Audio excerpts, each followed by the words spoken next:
Hey guys, for today's video,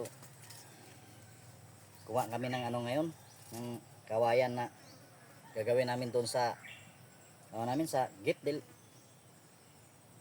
sira na sigig ulan, nababad sa tubig, nasira na yung mga kahoy.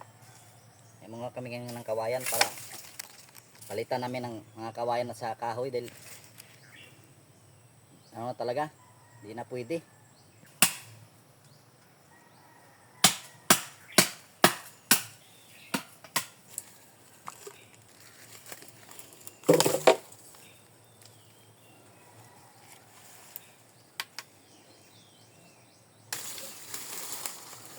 Doon tayo sa kabila guys kasi ito lang yung nakuha ko dito, mga tira-tira na nila to.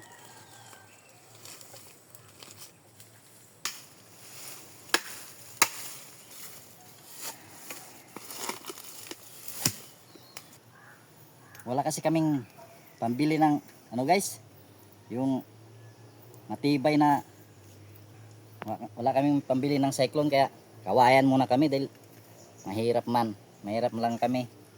Sunod na lang pag sinerte tayo, palitan na lang natin ng magandang git. Pero ngayon, kawayan na lang muna tayo.